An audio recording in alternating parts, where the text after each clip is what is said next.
pemirsa, seperti janji saya tadi sudah ada narasumber yang menemani saya dan Prof. Renal tentunya. Langsung saja saya sapa. Pertama saya akan menyapa Pak Fernando Repi, Waketum Aprindo, Head Public Affair PT Matahari Putra Prima. Apa kabar? Baik, sangat baik. Baik ya, luar biasa. Kemudian ada Pak Yongki Susilo, staf ahli Himpunan Peritel dan Penyewa Pusat Perbelanjaan Indonesia, HIPINDO.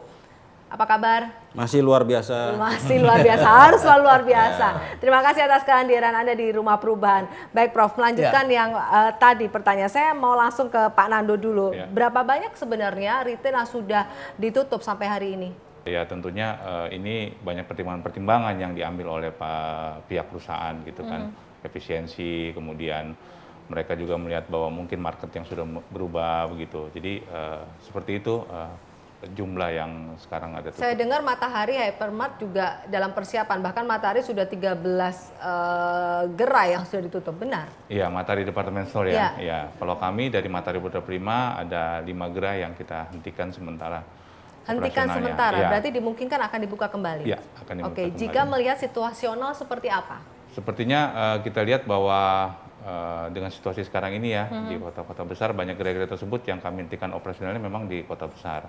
Nah, kita melihat dengan adanya vaksin yang sudah semakin baik ya, mereka masyarakat, kemudian situasi ekonomi akan membaik, kita perkirakan mungkin akan ada operasional kembali di bulan Juli. Bulan Juli? Bulan Juli, atau bulan Juli akhir. Pak Yongki, boleh cerita tidak, sebenarnya kondisi retail seperti apa sih saat ini Pak Yongki?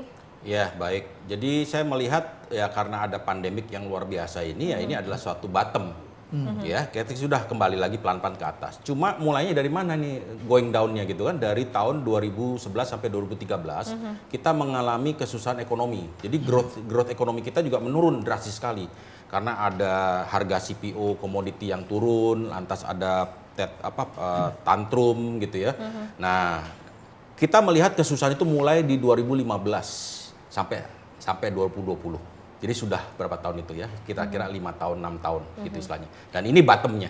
Ya, mudah-mudahan kita bisa recover lagi di sana. Jadi semua format akan kena di sana. Jadi ini bukan masalah soal online, offline, minimarket, supermarket, enggak. Semuanya drop. Ini bukan masalah online, offline, kemudian minimarket, hypermarket ataupun COVID ya. Tetapi memang sudah ada gitu ya perubahan dari pola, kemudian sistemnya ya yang sudah mulai bergerak gitu ya. Ya, jadi pertama memang ekonomi ya, pertumbuhan ekonomi kan mempengaruhi konsumsi juga di sana dan sebaliknya juga demikian. Itu satu. Kedua adalah kita di retail itu selalu deal dengan konsumen. Konsumen ini selalu berubah. Jadi di sini diperlukan namanya evolusi. Jadi setiap format tuh ada evolusi. Kita melihat kok dari toko tradisional, dari big box masuk, lantas supermarket kegencet, lantas sekarang naik lagi, minimarket booming, tiba-tiba convenience store naik ya. Sekarang masanya midi. Ya, sekarang masanya midi ini ke depan gitu istilahnya. Masanya ya. Masanya ya midi. Midi itu antara mini dengan supermarket di sana. Itu yang lagi bagus saat ini gitu ya. Nah, nanti ada masa yang lain. Apakah berarti format yang dulu mati? Enggak, toko tradisional tetap hidup tuh. Kemarin kita kehilangan pasar 25% selama pandemi. Daya tahannya biasanya dengan skema tersebut itu berapa tahun? Misalnya mini berapa tahun, midi berapa tahun? Ada tidak? Ya, so far saat ini semua format hidup terus, nggak ada yang mati. Oke. Makanya dibutuhkan evolusi. Saya juga yakin hypermarket ini bukan the end. Tetapi mereka harus berubah formatnya. Lebih kecil, namanya compact gitu ya. Seperti hypermart itulah compact di sana.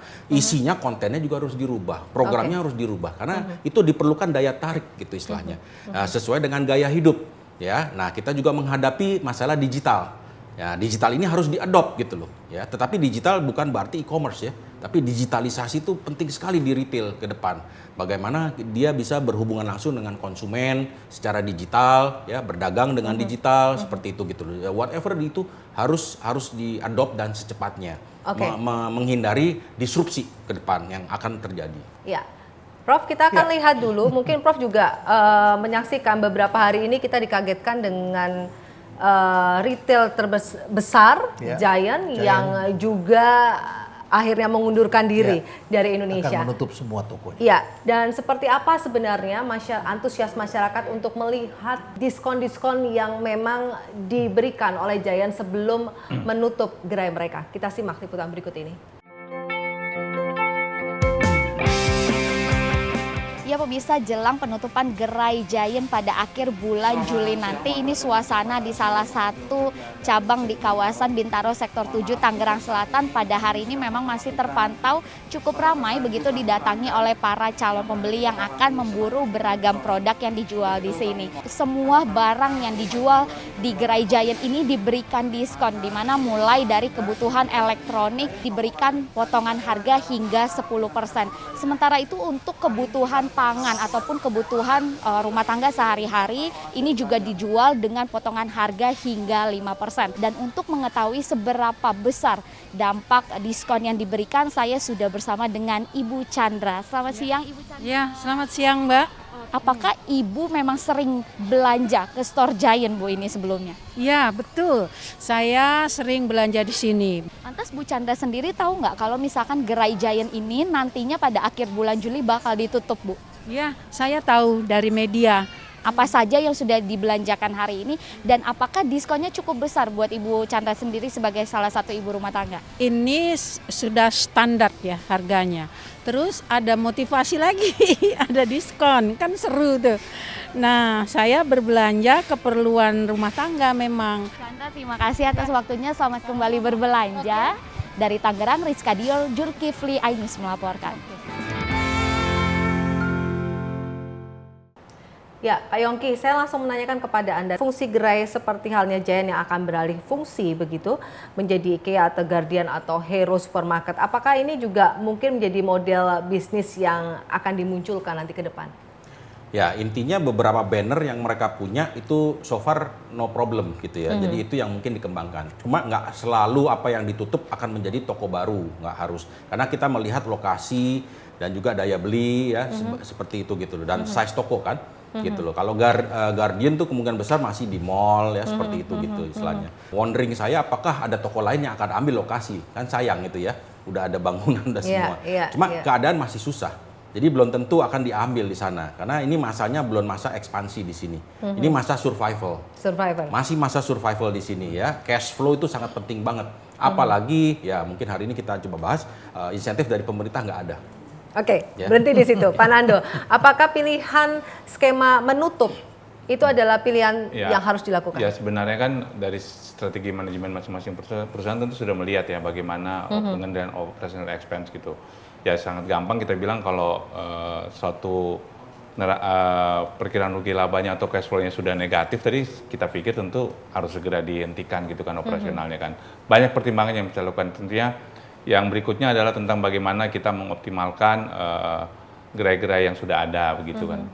Dibandingkan dengan kalau memang ternyata 5 gerai yang tadi atau mungkin Giant sudah memikirkan langkah yang tepat untuk menutup keseluruhan operasional, pasti ada pertimbangan yang kemudian mereka mungkin ya mau mendorong brand mereka yang lain gitu. Penghentian operasional pun itu bagian dari sebenarnya strategi juga dari perusahaan mengendalikan inventory. Kalau di retail ini kan inventory ini is a king gitu. Jadi kita harus mampu mengendalikan inventory karena uangnya ada di sana kalau saya ngomongnya yang simpel gitu. Nah, pengendalian inventory yang selama masa pandemi ini yang sangat tinggi sekali perputarannya itu justru memang membuat retail harus segera dan secepat mungkin untuk bagaimana mensiasati. Oke, harus segera dan secepat mungkin mensiasati. Prof, 1,5 tahun COVID ini, apakah memang benar sangat berdampak untuk retail? Kalau kita lihat historicalnya, ini cukup banyak gerai yang sudah ditutup, bukan hanya Giant saja. Iya, tentu sangat berdampak. Terutama tadi dampaknya adalah pada cash flow. Jadi tergantung pemain-pemain ini dia mau bermain jangka pendek atau mau bermain jangka panjang. Kalau bermain jangka panjang, memang dalam satu fase itu ada turun. Dan turunnya ada yang lama, ada yang cuma sebentar turun balik lagi. Nah, semua pemain-pemain itu tentu harus dinamis, menyesuaikan diri. Nah, kalau di setiap gerai itu dia cost-nya terlalu besar, itu bisa membunuh dia nantinya. Oleh karena itu memang mereka harus segera melihat peta besarnya ke depan seperti apa dan melihat strateginya. Ini data dari BPS bahwa pembelian untuk bahan makanan di tengah-tengah penurunan di retail, itu pembelian untuk makanan tuh meningkat tajam sampai 51%. Ini data dari BPS ya. Pengeluaran untuk kesehatan ya, menurut saya juga angkanya terlalu kecil ini, 20%.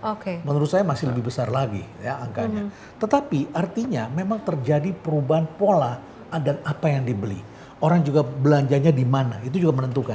Kalau misalnya di tengah pandemi seperti ini, kan kita rata-rata memilih untuk dari rumah saja. tidak pergi langsung, sehingga maka pilihan retail ini harus omni channel. Mereka tidak bisa hanya bertahan, ya sudah saya hanya tunggu orang datang saja, tidak begitu. Oke, kita break terlebih dahulu, Prof. Pemirsa, pastikan Anda tetap bersama kami di program The Indonesia Economic Club.